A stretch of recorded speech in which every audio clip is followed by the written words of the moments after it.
So, today I am going to try to show you how to make a Facebook account, and while we're at it, because Facebook needs an email address, I will try to show you how to make an email address. The first thing you need to do is open your web browser. Currently I have Firefox open.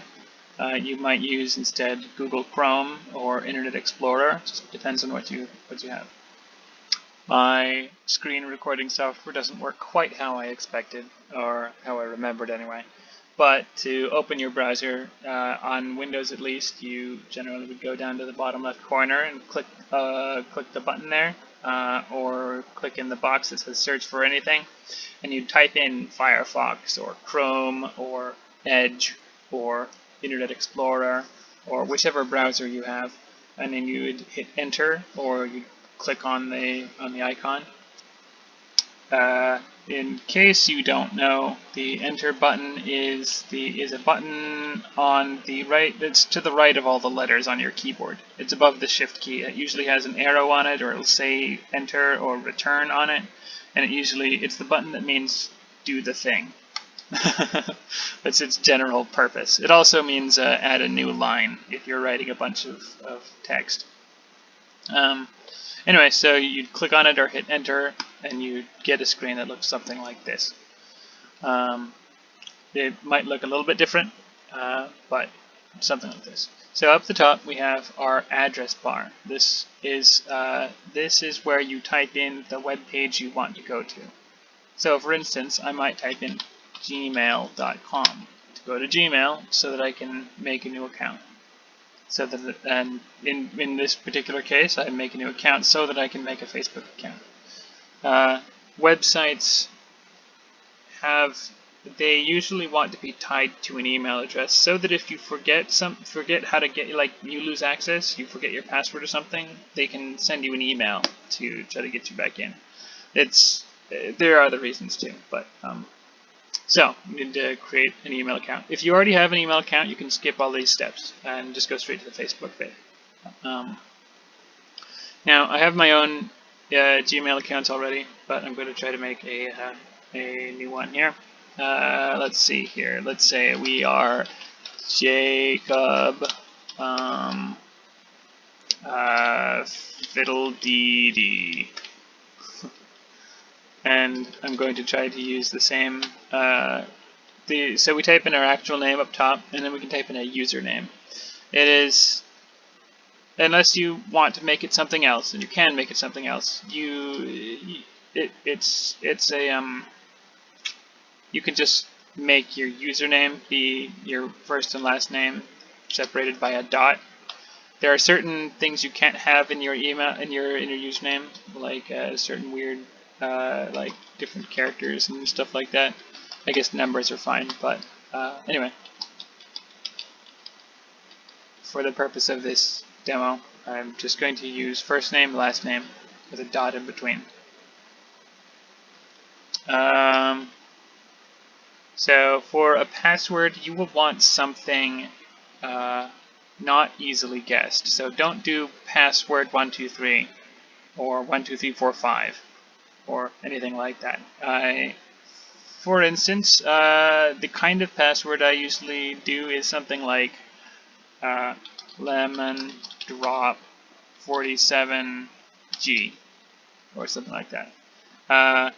And you will want to write it down somewhere unless you are confident you can remember it. If you forget it, they can send you an email to or a text message sometimes to help you reset it, but it's better if you just remember it or have it written down somewhere. Let's see here. And we need to type it again. Lemon drop 47G, I think is what I said. So we need to type it again just so that, to make sure that we actually can remember it and that we type it right. And we hit next, and it wants a phone number. So I don't know whether this will work for me because I already have I've already tied an email address to my current phone number, so we'll see if it lets me do this. Okay, it seems to seem to be okay with it. So I'm going to. I just got a text message.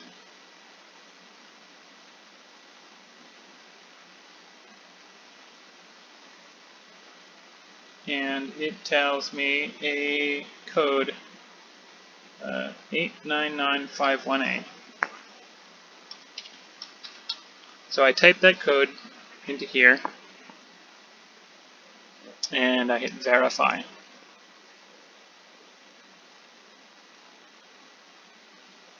Let's see. We may or may not need to fill this out. I will hit next and see if, no, it wants to fill this out. So you'll put in your birthday.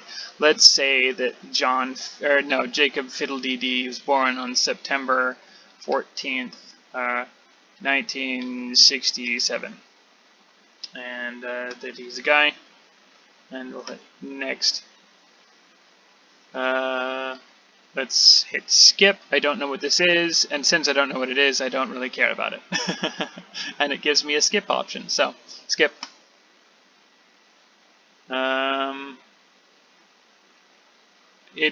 Theoretically it's a good idea to read these things, but very few people actually do, for better or for worse. So, unless you're handing out money, it's probably fine. Opinions on this vary, but anyway, I'm gonna hit I agree. It's just all the fine print that says what they're doing with the information you give them.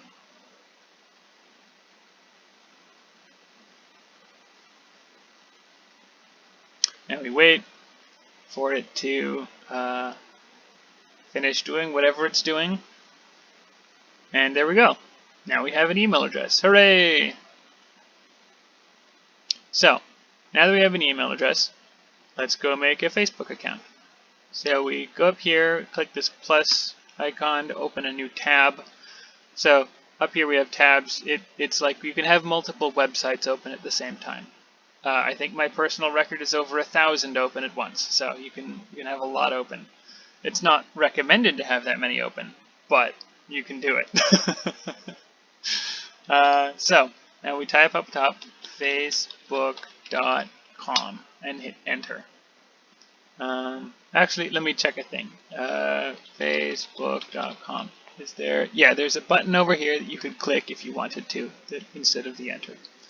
So, see, this is for logging in if you already have an account. But we don't have an account yet, so we want to click this green button down here. Create new account.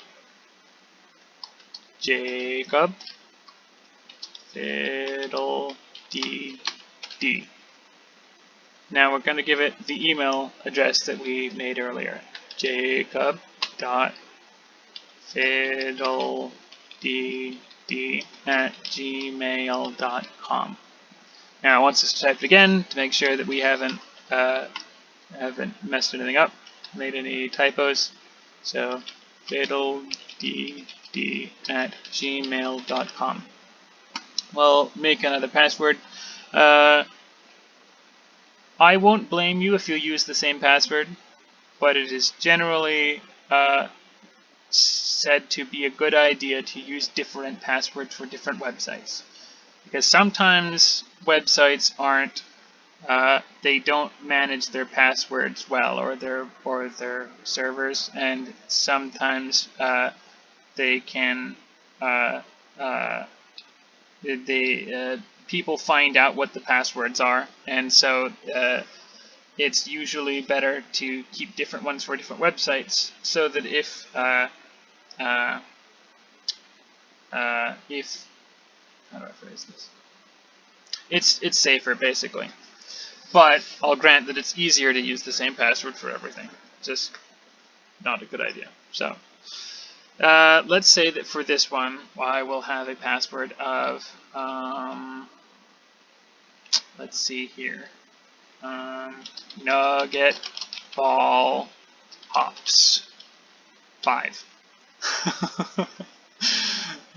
See, so it's just a random set of letters or words or something that's hard to predict, like I said. So let's see. Birthday was September 14th, was it? 19. I don't remember what I'd said. 1976, let's say. Male. Let me click sign up. If you're female, you click female. If you're male, click male. Right, cool. So now Facebook has sent us an email just to make sure that this is in fact our email address and we're not trying to sign up under somebody else's email. So we see here that this is our confirmation code. It looks like it already has the FB dash for us, so we want 64277. 64277. And we hit continue. And we wait for a minute. Cool, account confirmed. That means that that now Facebook is like, yep, that's your email address, the one you gave us is right. And let's see what it tells us to do. At this point, you can add a picture of yourself. You can look for people you know. Let me look for myself. So I typed in my name and I hit enter. This is me up at the top. So you can click on them. You can add them as a friend. That basically like it saves them as somebody you know. So that and it tells they will get a message saying so and so added you as a friend. Or rather an invite to become friends, because well, anyway, this makes it easier to talk to people, to keep track of your list of people you know. You can add friend. Eventually, perhaps they will accept, or it depends on like there are. Sometimes I'll get invites from people I don't know, and I will usually not do anything about those. And it's also possible that, like, I don't go on Facebook very frequently, so sometimes it can take a while for somebody to notice a friend request. So don't worry too much if it doesn't get immediately accepted. But you can also message people. So like, hey, this is a test message. And then this message gets sent to them, and they can send a message back. You can also call people or start video chats, things like that. If you go up to this top left, you can search for things. Like if you want to see if there's a knitting group. You could search for knitting and find people to talk to about knitting, or let's see here, or a monster truck group. Let's see, monster trucks in Ohio. Let's see, it looks like we're getting things in here about people are selling trucks and stuff. You can do that here too. Monster Trucks Extreme Tour, the most epic show on earth. Yeah, so you can find groups like that. You can this looks like it's an event rather than a group. In any case, as you can see, there are a number of things to do on Facebook. Hopefully, I guess I'll cover how to log in, because you won't want to create a new account every time. So, in fact, you'll probably only want to create a new account once. So let's log out. So this is what happens if, okay, so facebook.com. Enter. Come back to Facebook. Now, since we already have a new account, we don't want to click this green button. Instead, we want to type in our password up here. Let's see here if I can remember what it was. Okay, first off, the first line is Jacob fiddledd@gmail.com. What did I type? What was that password that I used?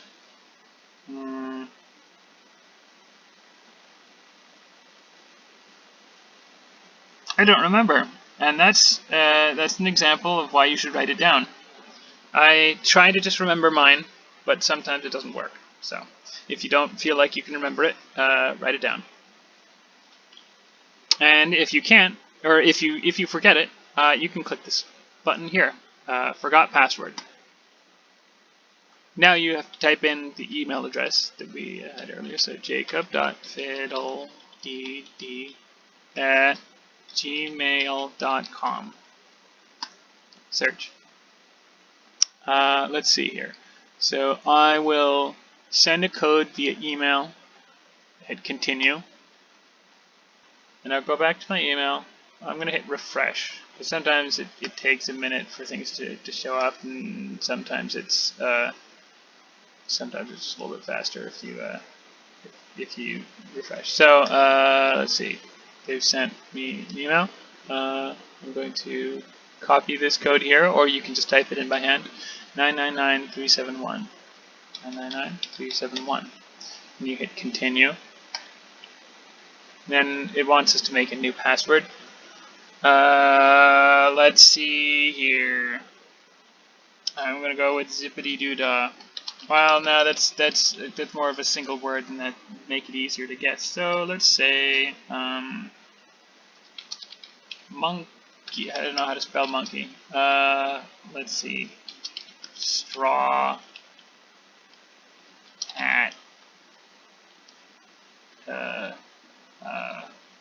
Dolphin. Straw hat dolphin.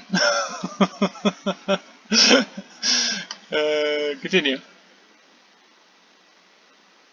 Okay, so now we're logged back into Facebook. That's how to reset your password.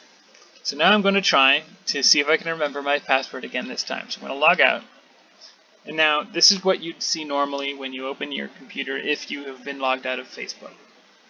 Usually it'll just leave you logged in, so you may not actually need to do this very much. But let's see, jacob.fiddledd@gmail.com. And let's see, straw hat dolphin was the password we chose this time around. Log in. I click log in, and there we go. We're logged in. I can go to friends, or let's see.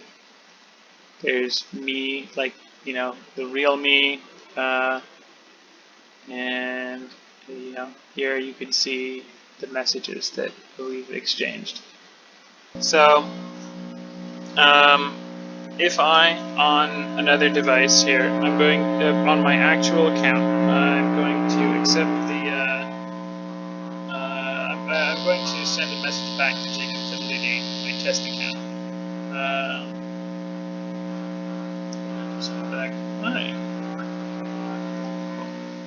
So you can see over here that I got a message back.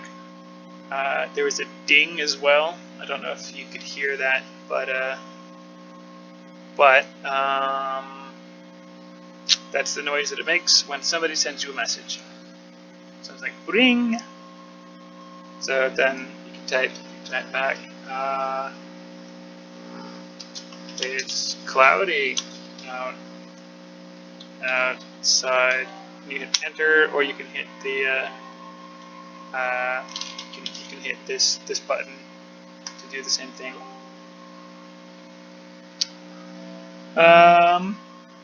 If somebody sends you a message and you're not around, it will tell you that they did once you come back. So like if over here I try to send a message back,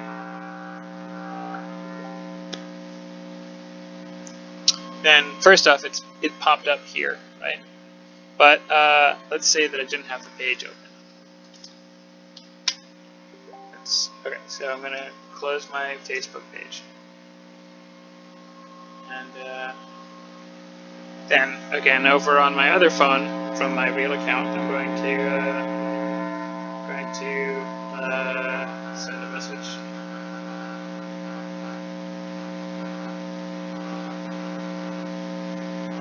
suppose it's the middle of the day, and now I've come back to my computer and I open up Facebook. Go to facebook.com. Ding. And so now I'm going to see this little green icon. Well, I guess that means that I'm online. Ah, here we go. There's the one I was looking for. See this up here? It has a little red number, or a number in a red circle. That means that something's happened and it wants to tell me about it. So if I click on it, then it shows me a thing that happened. It says that Matthew sent me a message. It says that it's called. So I say, yep. And there's a small chance that maybe that's everything I need to tell you about Facebook. So there are more things to be known, but hopefully that should cover all the basics.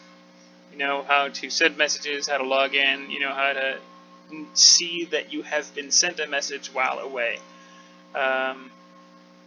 This, by the way, is the like button. It sends that image. People generally use it to just say good or whatever, or say that they appreciated something. So I'll leave it to you to learn about all the other functions. Go and poke buttons. Usually nothing bad will happen. Bye. I've thought of another thing that I forgot. You can make posts, of course, and comments and things like that.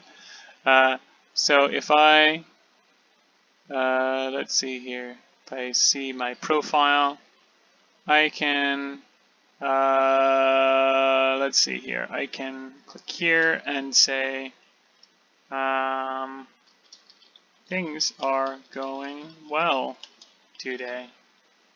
Hit post. And then now people can see this thing that you've just written. So if I and suppose now for a moment that you saw this on somebody else's page, you could click here to write a comment and say, "That's good," and you can write a comment, and you know you can end up with it'll tell you how many comments there are. I think usually that kind of thing will show up as a notification up here. So that's another thing you can do. One final comment that my mom made was that be aware that when you click on something in Facebook, Facebook will generally try to show you more of that kind of thing. So if you find that you're seeing a lot of negative things, don't click on them, and instead click on the positive things, assuming that you, in fact, want to see more positive things and fewer negative things. So that's a thing to be aware of, that Facebook will try to show you more of the things that you seem to like to click on. So